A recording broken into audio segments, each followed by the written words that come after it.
wonderful blessing of having an office talagang here in downtown Davao. The company has only been open 6 months and yet we're all the way in Mindanao na. Can you imagine? Yes. Grabe si Lord, nakakalula. In fact, nag-uusap kami ni Ana kanina, nandun kami nagpipicture kami sa malaking sign nyo. And sabi ko, grabe best, nakaka-proud. Di ba? Sobrang overwhelmed. Iyakin talaga ako, pasensya na kayo. Nakaka-overwhelmed talaga na. Ilan years na ba tayo nagkakilala, Bes? 2014. 2014. In 2014, nasa ibang company kami, ang dami namin hinanakit, alam niyo yung mga gano'n na pinagdaanan and everything. Pero, totoo pala yung sinasabi nila sa Bible na yung baptism of fire. Thank you, Bes. Di ba yung kailangan dumaan ka talaga minsan sa hard times para ma-appreciate mo rin. Eventually, yung pagdating nung lahat ng blessings ni Lord. Yes. At huwag mong i-take for granted. Yes. Mag-share lang ako ng konti. Sorry ha, sobrang emotional talaga. Ay! Whew! Time out! Okay, in year 2000, 2001, na-diagnose po ako ng breast cancer. Stage 2, right breast. Nakikita niyo, buo na ulit. Pinabelo ko na yan. And in 2001, stage 2 ako, I had to remove a large part of my right breast kasi nandun yung tumor. And sinabi po sa akin na cancerous siya.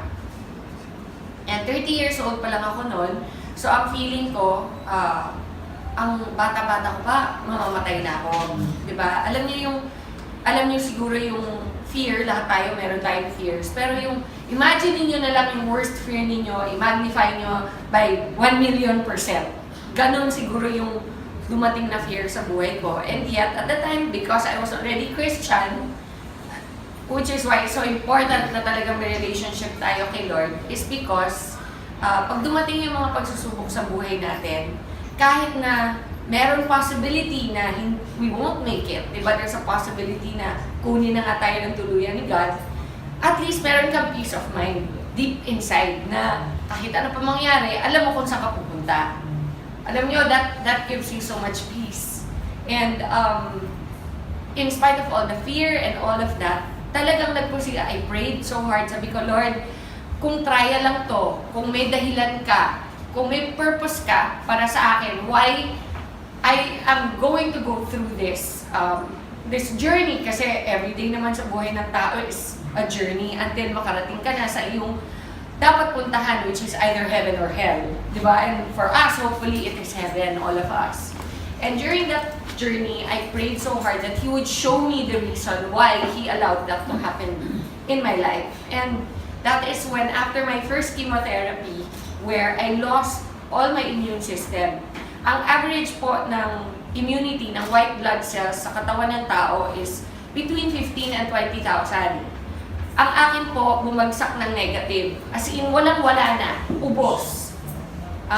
In fact, so much so na kapag may pumasok na nurse na may sipon or nanggaling sa isang restaurant na meron siyang hinawakan na bagay na may virus or whatever, pwedeng ipasa sa akin, for sure I'll die. It was that bad, my immune system. Naka-reverse isolation po ako sa hospital, which means naka-bubble. Yung kama ko, naka-plastic siya. So, bawal kahit anong virus na makapasok po dun sa room ko. Kasi my health was so detrimental na even somebody na kakatawa man na nagkulangot sa labas at pumasok sa kwarto ko, pwede na akong hawaan ng whatever virus at mamatay ako. It was during that time that I begged my doctor to allow me to have a laptop. Kasi, imagine niyo, kunyari, itong stage na to, naka-cover ng plastic. Okay? At ako'y nasa loob, in a bed. Ano magagawa mo doon? Wala.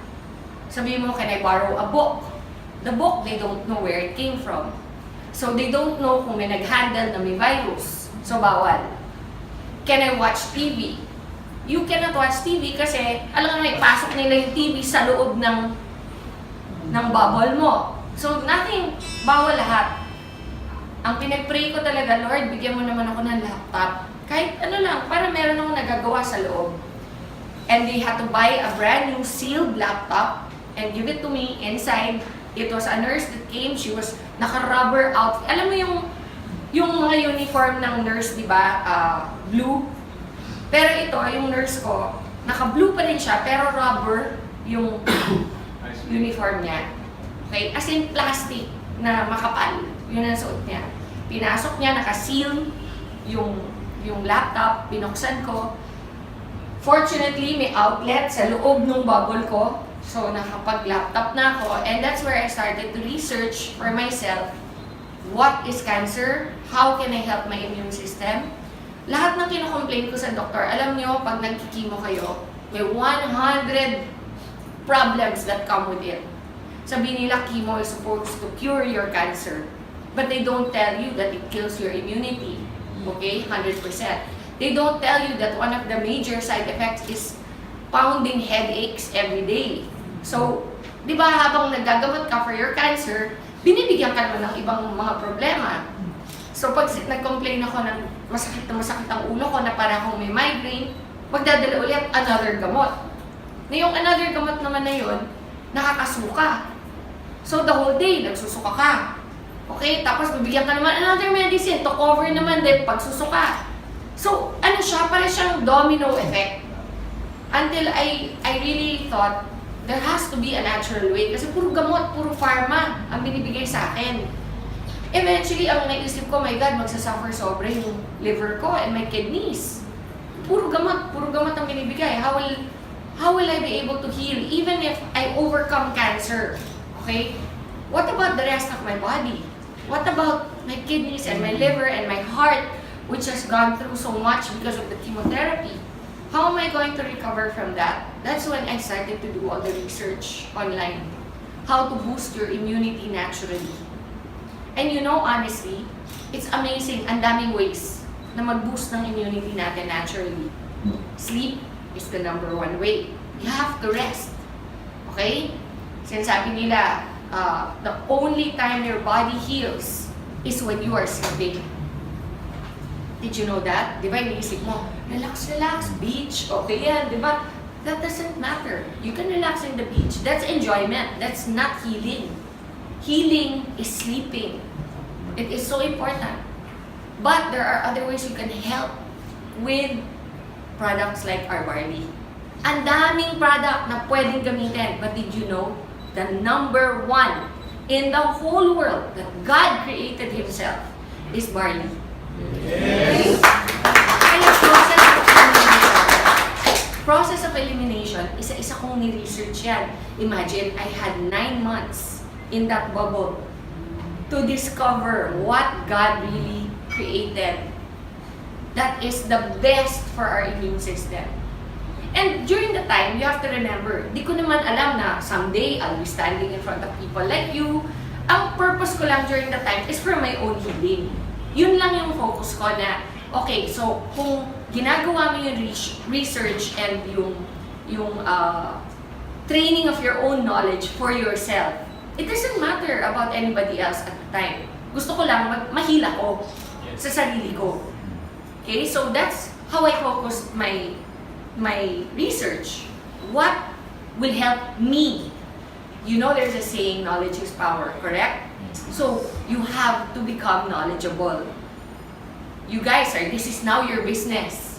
Be knowledgeable. Don't take my word for it. Don't take the word of IAM or ICA or anybody in the company that will speak to you and tell you about the benefits or whatever. Hear us. Listen to us. Pero afterwards, go into your own research.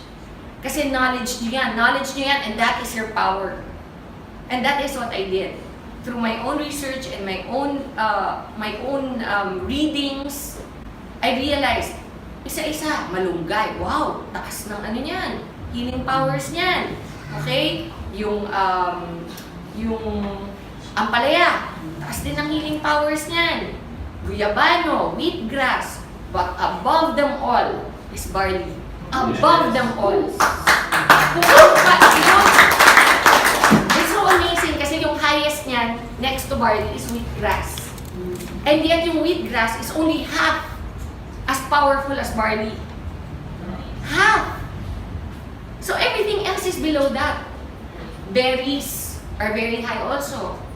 Okay, pero the best way to boost your immunity is through barley. And so, since alam ko na kung anong barley, kung ano yung pinaka-best way to boost my immune system, next step, aling barley?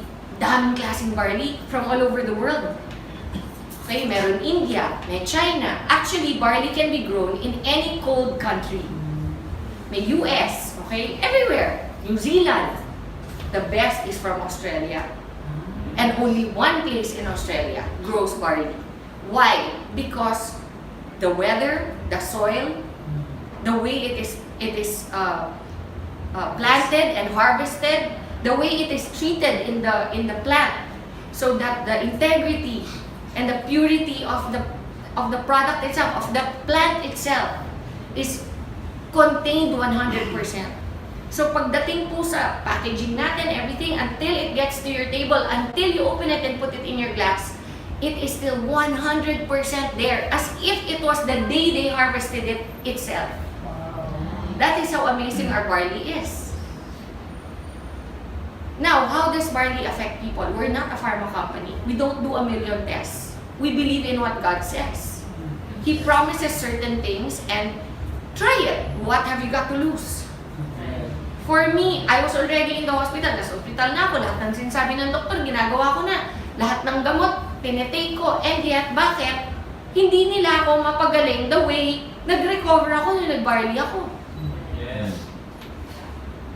Kaaway ng mga doktor ang mga natural products. I have to be honest. Because they don't make money from natural products.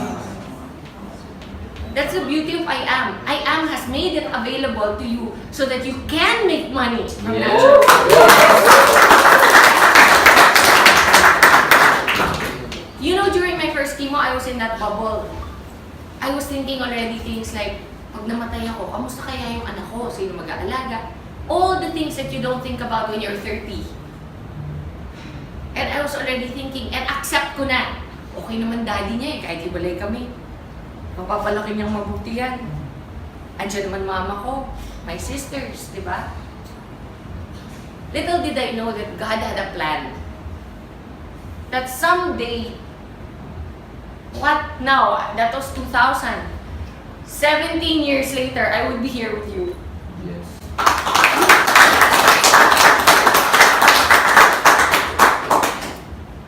Iba magplano si Lord. Do not assume to know. Grabe, for me, kaya ako very emotional kasi it's so real for me. It was a time when I really thought natapos na yung buhay ko. And then, every single time meron ganito na gathering or yung launch ng IAM natin, di ba, yung sobrang grateful ako na, wow God, binigay mo pa rin sa akin itong opportunity na maka-share. Even if the worst thing happened to me in my life na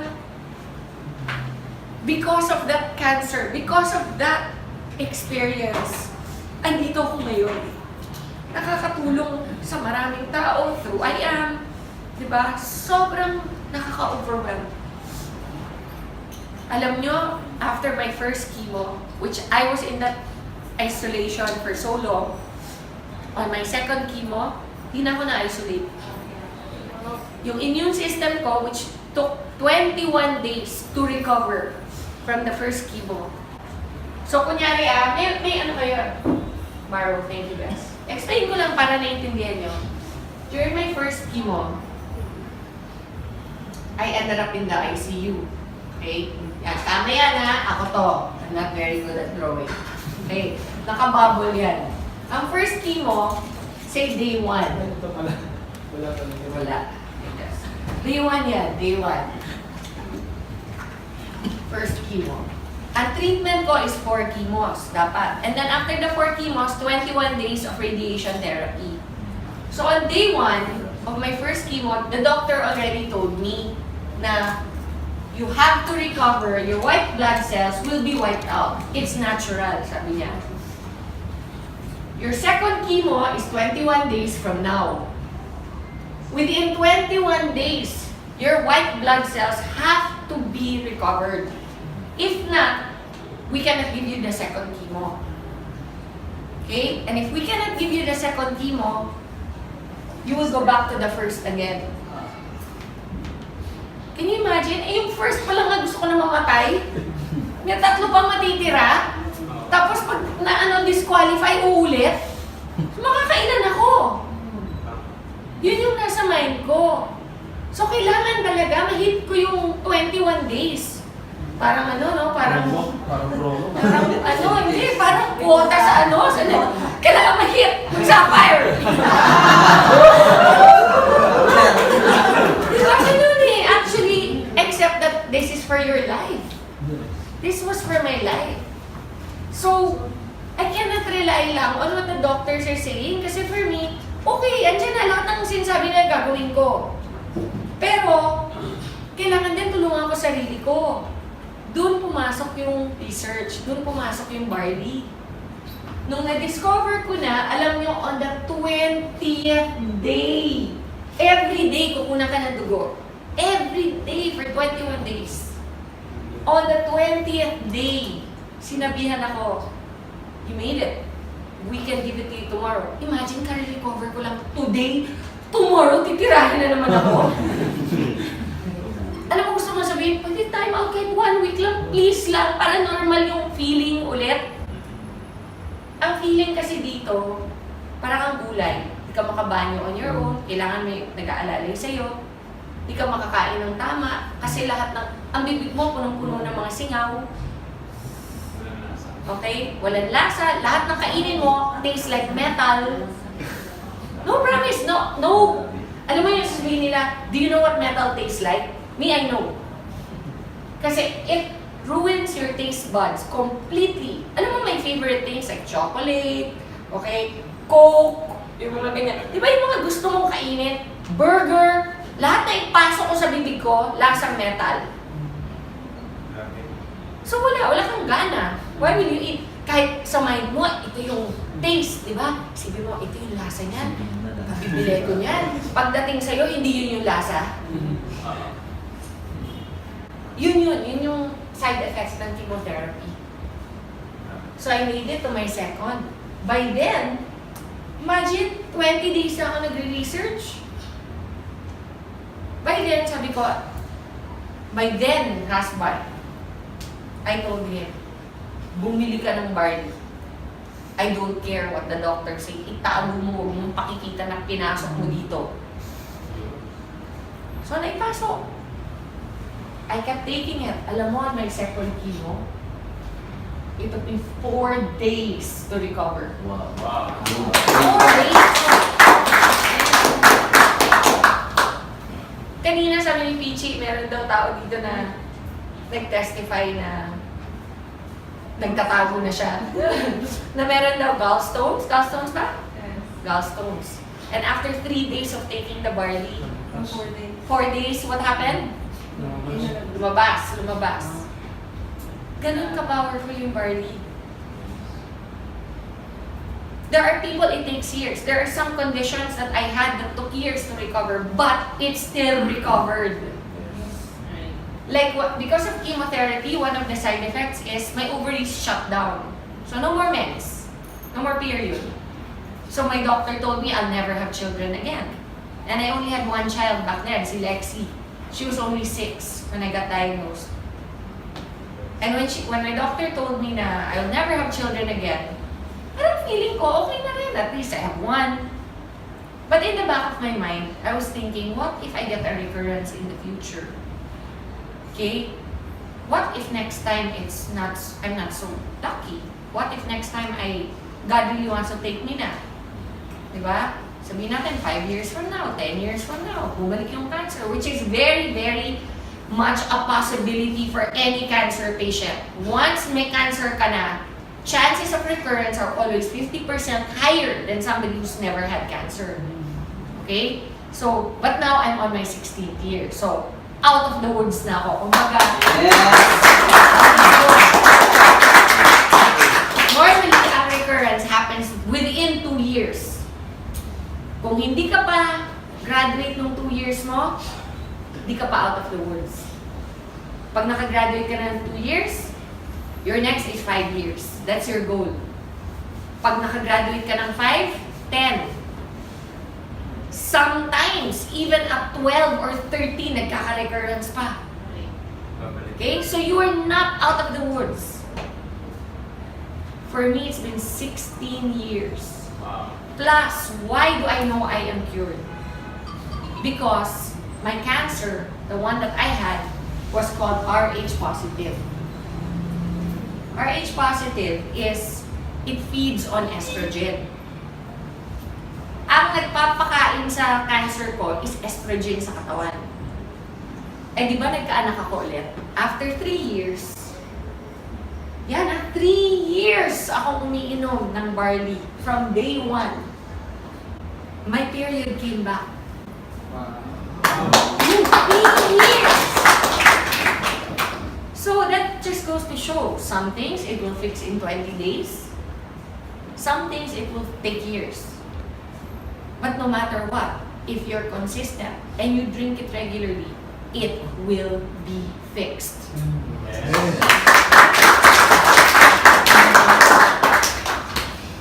So on the 3rd year, I got pregnant and I have my son. During my pregnancy, all my doctors were going crazy. Nako, that's so dangerous. You have to have a medical abortion immediately. You have to do this, you have to do that. Nako, you cannot. You're a cancer survivor. Do you want to get cancer again? Yun yung sinasabi sa akin. Because nga, when you get pregnant, what goes up in your system? Estrogen. Correct? When estrogen goes up, I'm feeding the cancer. So whatever is dormant, whatever is sleeping in my system will wake up again. And it will be fed. And I will get it again. Yun yung fear. Even my mom, iniiyakan ako. Hindi daw ba sapat na pinadaan ko na sa kanya one time? At uulit pa ako. I'm so selfish. Lahat! I heard it all. You're a selfish person. You're only thinking of yourself. Lahat yan. Sinabi sa akin. But you know, I knew. In my heart, I knew. God will not allow this if there's no purpose. Yes. And you know, now my son is 12.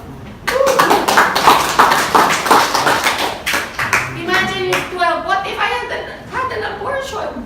He'd not be here. You know? And he brings everybody so much joy. Not just me, my mom, my daughter. And you know, when I found out I was going to have another child, you know, I knew in my heart it was going to be a boy.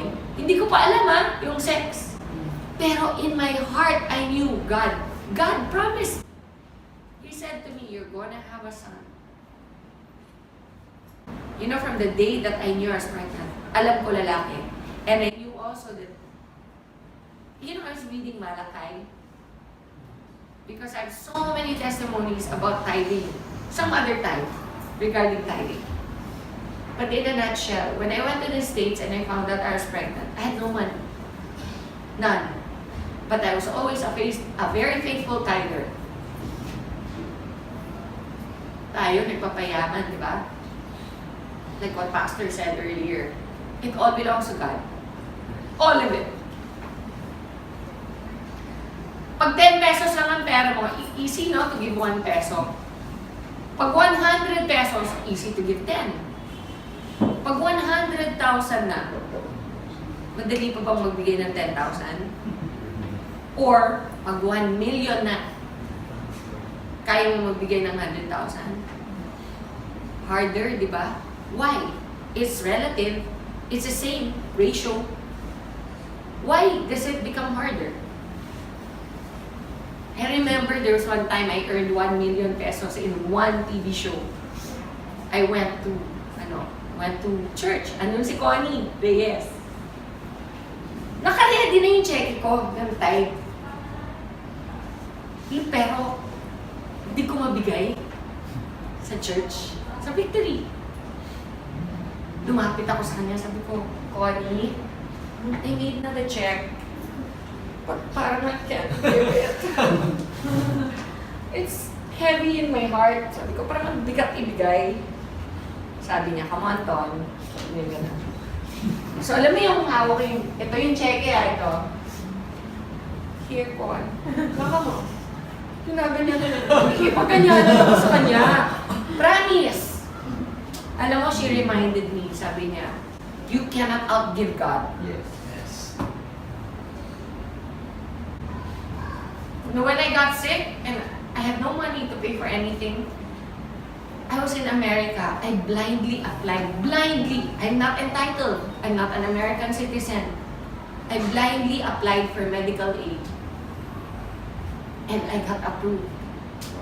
My entire treatment was free. Woo! And you know what? I remembered that moment that I gave that check to Connie. Yung bigat ng pag-release nung alam mo yung envelope natin, sabi ko, hirap talaga, hirap i-release yun. Pero I'm so grateful that I did because at the time when I needed help, God was there. I calculated how much it would cost. 5 million to 3. What I got in pesos, $100,000 is what it would have cost. Back then, it was 5 million. Ngayon siguro, doble na yan. But I didn't pay for anything. Even my yung maintenance ko every day, yung tawag nila ng tamoxifen.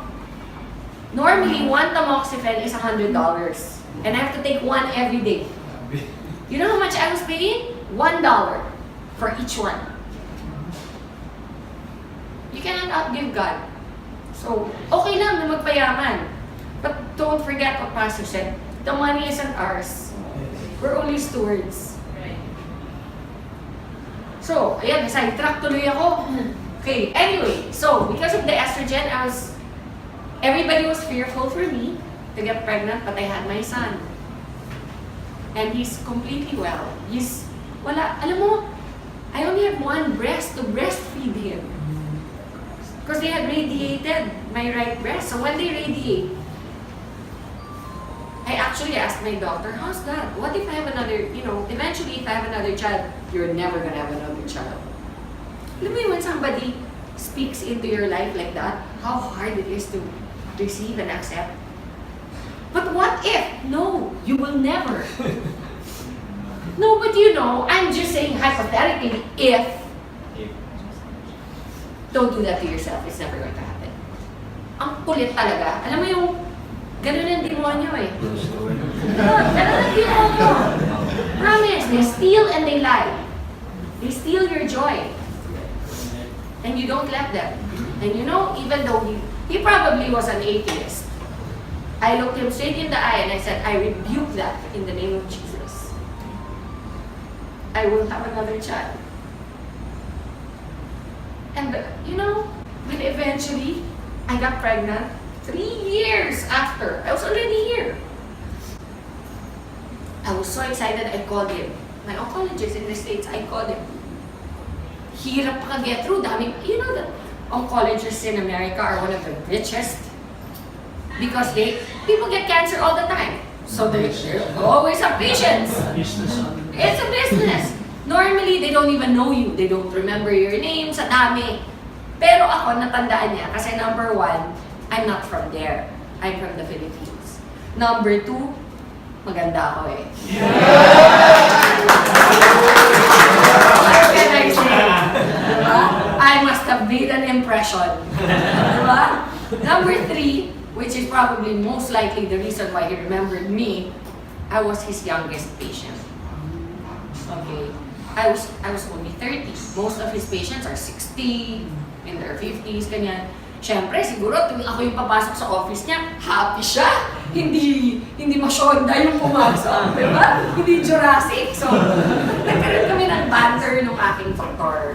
And I called him. When I called, I got his secretary, and the secretary said, "Oh, who is this, please?" Sabi ko, "This is Maritoni from the Philippines." "Oh, one moment, please." Ang bilis, sumagot yung doktor ko. Sabi ko, "Hi, Dr. Cooley, do you remember me?" Sabi niya, "How can I forget my beautiful patient?" Sabi niya, "What is something wrong? Are you having a recurrence?" Kasi normally, tatawag ka lang muna sa doktor mo kapag nagkaroon ka ng problema ulit, di ba? Sabi ko, "Oh, no, I'm perfectly fine, thank you very much. But I just wanted to call you because I remember how you told me I would never have a child again. And I just wanted to share the good news with you that I'm going to have another child." Those were my words, "I'm going to have another child." There's silence on the phone, no? And then he goes, "Well, you know what? I'm really glad you decided to adopt." Ganon siya ka-certain that I would never be pregnant again. So I said, no, Dr. Cooley, you don't seem to understand. I'm pregnant. Again, silence. Tagal. Are you there? Are you still there, Doc? Sabi niya, no, that's not possible. Sabi niya sa akin. Sabi ko, "No, Doc, I'm pregnant. And I'm gonna have a son." Kasi by that time, alam ko na, no, I was already mga 4 months pregnant. And he said, "Oh, no, wait, what did you do?" Sabi, "What did I do?" "Oh, I had sex."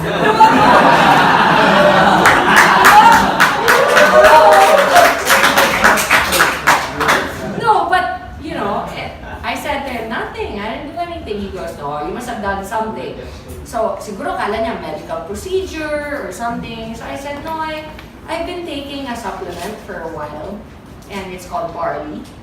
And ako yung nag-educate sa kanya about what I had done this whole time, from day one. Sabi niya, "Oh, you're a sneaky one." Sabi ko, "But it worked." And sabi niya, "Oh, well, I'm very happy for you."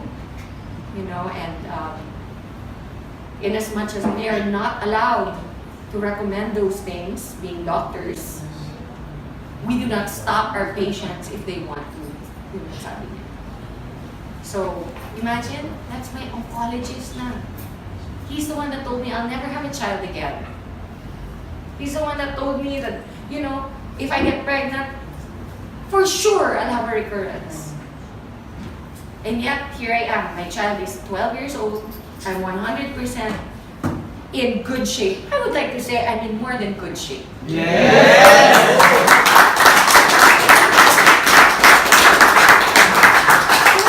Sinishare ko lang to para malaman niyo kung saan nag-umpisa yung barley natin. It has come a long way. When I first met IAM, you know, and he told me he was interested in the barley, parang protective pa ako. Di ba yung parang ayokong i-share? Kasi parang ang feeling ko, baby ko to eh. This is my baby. This is what helped me survive. And then after a year of friendship that developed between us, I could feel where his heart was. And I knew that his purpose was aligned with mine, which is that we want to help people. We want to help people get better. We want to spread the love of God more than anything. And one of the ways, ironically, is through one of the toughest things I've ever had to go through in my life. And something that I discovered during that time. So, you know, it is an honor and a blessing to be able to provide the barley that helped me to IAM Worldwide. So do not ever, I mean, if you have any questions, we're always available to let you know. You know, I always encourage also members. Kasi minsan yung mga nagpa-private messages sa mga social media accounts ko. Simple things like, pwede ba ang barley sa diabetic? You can Google that. I am not your only source of information. Tama lang. Okay? It is in the internet. That's why I am proud to tell you, grabe ang galing ng barley natin. Kasi hindi lang po sa akin dapat manggaling yung believe din nyo. Ako lang po ay testimony. This thing that you see in front of you is the reason why I'm living proof that it works. Okay? But go and do your own research. Find out. Maybe, mas may alam pa kayo eventually kaysa sa akin about what barley can do. Yes. Diba? You know, I've had people take barley come up to me and say, "Hoy, alam nyo, yung anak ko, congenital ang heart disease niya, ganyan-ganyan." And then, we just kept giving barley and eventually it healed. I didn't know that barley could do that. Kasi I'm not naman a doctor or a nutritionist. I'm just a person who took this beautiful gift of God and it worked for me. And that's why I want to share it. I want to let you all know that we are here to support you in every way. It will not only give you great health, it will give you great pockets. Yes. Yes.